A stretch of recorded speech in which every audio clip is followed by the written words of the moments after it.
I usually play some YouTube video motivation, something. I ain't feeling it right now though. But it's been a couple days since I shared something, so I think I'm going to share railway oriented programming.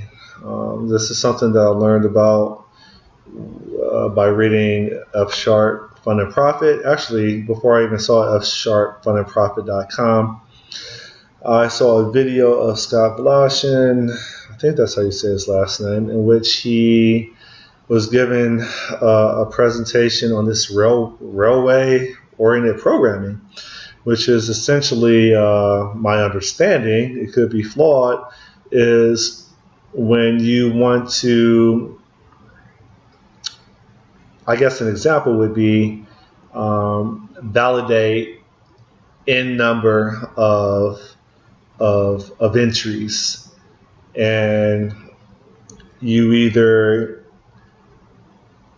validate a specific item, and if that's validated, you validate the next one, you validate the next one, validate the next one, in which in functional programming, you just keep calling um, the next function, or and there's some type of binding, which I'm still not clear on, or if there's finally a failure on the validation, then it stops in its tracks. So as long as validations for each entry become successful, it's going to keep going through all the entries to be validated, calling the same function. And this function is going to return a generic type that will reflect either a success or a failure. And so I understand what I'm saying, but I'm probably not reaching you. And that's just a growth opportunity for me to get better at articulating. I'm not feeling it this morning, man, at all. All right, so I'm just going to show you some code, and that's about it, man. I'm not feeling that at all right now. Hold up, but I just got to get this out.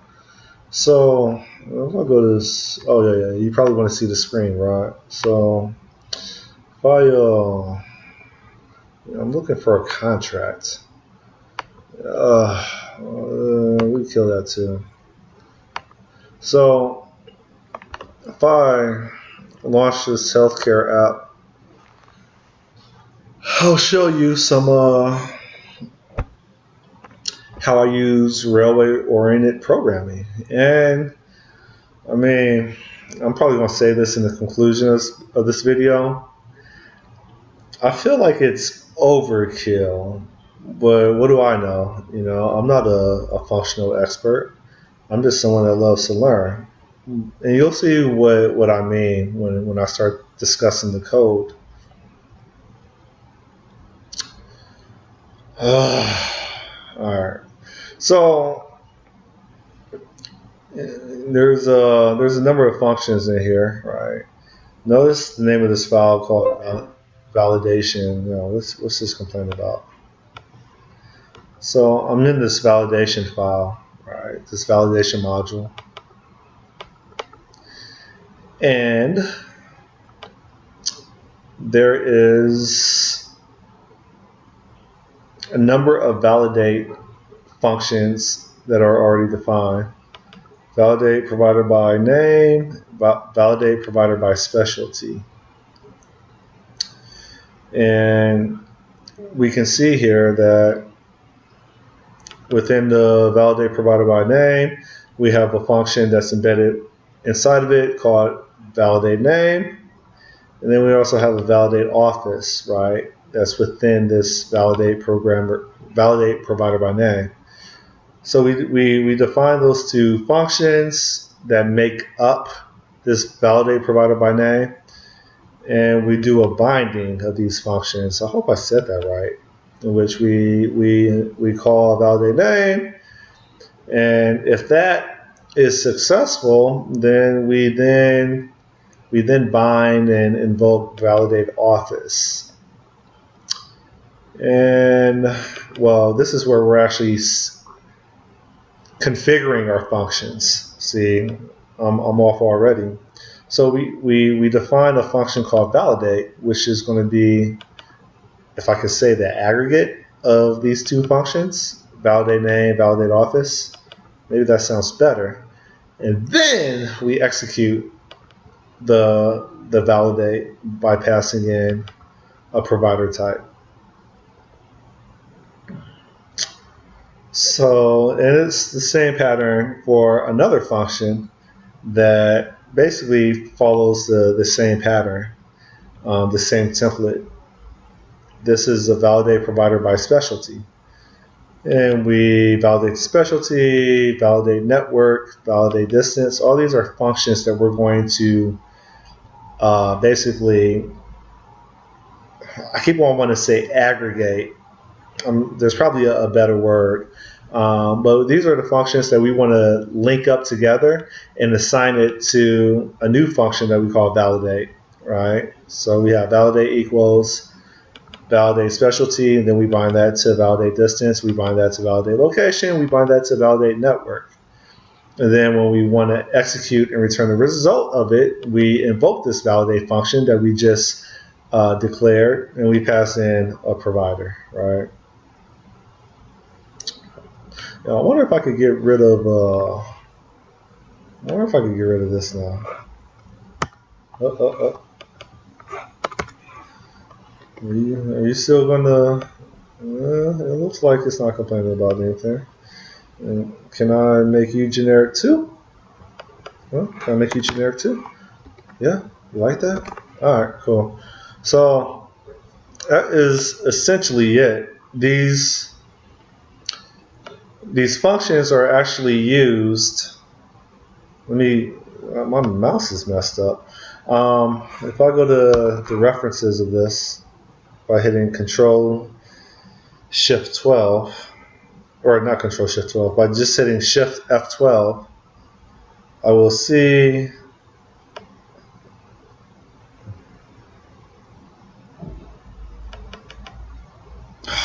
why is everything rocket science? Hold up. I will see. Well, I'm telling you, I'm not feeling it this morning. Why is this not working? Double click. Hold up. Let me start over. Kill everything. If I do Shift F12 and then I double click, I don't know why that's opening up down there. Bring it back over here. Then we can see how this function is being used. I do Control ML. That should expand the nodes within my editor.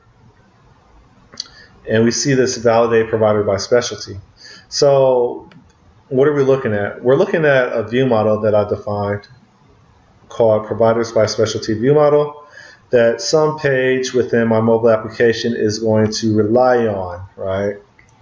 And these are the properties of my view model that ultimately get reflected on my page within my Android application. And this is a load function, right? Obviously. And we take this search criteria, which is essentially the data that's represented on a form that is keyed in by the user of this application. So they're going to select a specialty, they're going to select a distance, they're going to select a location, and they're going to select a network, right? They're going to fill in this form with these fields, okay? That's the search criteria type that we have. And what we're going to do is we take this search criteria that the user has filled out, and we invoke this validate provider by specialty, and we pass in the search criteria as an argument. And so this validate provider by specialty, as I specified earlier, is going to validate each of the entries that the user had keyed in that makes up the form. And so this is like the search criteria, right? And maybe I could rename that so that it looks better. Maybe not. Whatever. I don't care right now. And so what happens is we take this data that right now is name provider. Oh, I don't need this either. Okay. Get rid of that. Yeah. And we go ahead and we match on the specialty field of this provider. And from there, when we extract the value of the specialty field, because the specialty is like a discriminated union or a union case, whatever you want to call it, we call this fell on empty function. This fell on empty is a function that will take our provider and it will actually return back a result of, well, hold up. It takes a provider and it also takes in an error message that may be used, and it's going to pass back that error message if the validation failed. So what does that mean? Yeah, I'm really off today. If we go here, this fell on empty, here's the definition. This is going to take the search criteria. This is going to take the actual error if there is an issue. And this field right here is the actual entry that's passed in, right? And so, which is this value right here, right? So it's probably better if I rename that. So the function essentially says, I don't know which way I should have it. Maybe that's okay. It's going to say if the entry is empty, then go ahead and fail it and basically attach the error message that the client passed in if it did fail. Else it succeeds, right? And what it's going to do is, as long as each of these functions succeed, it's going to chain the next, well, it's already chained, it's going to execute the very next function. And if that succeeds, it's going to execute the next function, right? But if any of those functions fail, then that's it. So it kind of reminds me of like if, else if, else if, else if, else if, else if type of logic. Except I guess this is the recommended functional approach. So yeah, that's essentially it, man. It's an off day for me right now. I'm not really feeling it, but I don't care. I'm gonna pump out this video anyway, download it. I don't care. And that is essentially me trying to provide, I know I'll butcher this video, but me trying to provide just a high level overview of railway oriented programming from the view model. Where am I at? From a view model that is going to reflect the actual entries that the user keyed in, right? These entries right here. To the view model actually calling a function, passing in that data that was keyed in by the user that we call search criteria. And here's the function. To that function that's responsible for validation, basically being broken down into specific functions per field, right? This stuff right here. To us now combining these functions, maybe that's the word I was looking for, combining these functions and assigning the combination of all those functions to a new function that we call validate.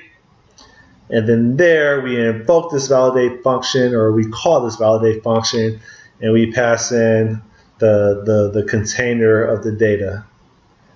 And that's going to return us a success or failure. Hold up. That's going to return us a success or failure, and which I had stated right here. Success, failure is the result. Here's the bind function that you see over here, right? Bind, validate distance. Bind, validate location. And that's what we're looking at right here, in which our function is called bind. We pass in a function. We pass in this notion of two-track input, right? The two-track input is actually going to be the result of the last function that was executed, in which is going to be a success or a failure, right, which is defined up here. And if it is a success, then we go ahead and we call the next function, right, which is this right here. And if it's a failure, then we handle that. So honestly, this is still cryptic to me, right? I mean, I can understand it if I like dig deep into it, but we're essentially like passing functions and into other functions and doing like dealing with generic types, and it's kind of, for me, it's kind of complicated, but which makes me wonder if, even though it looks cool, it looks elegant, right? It looks foreign. Does it violate keep it simple? I don't know. I guess to someone that's more advanced, maybe that is simple. But for me, I'm kind of on the fence with this, because maybe I'll write way more code, do any other type of validation. But supposedly, my understanding is this is the functional way of doing validation. So again, I'm sorry this video sucks. That's not my concern right now. My concern is to put out content for you to basically investigate on your own and build up on, and maybe you can teach me something by sharing what I attempted to disseminate to you, or I'm using these complicated words, what I attempted to share with you, and maybe you can build on it and then share some more information with me. That's it. My name is Scott Nimrod. I'm available for hire. I'm here in Miami by way of Cleveland, Ohio. Independent software consultant. Adios, te veo a ratito. I am out. I'm not feeling it, man.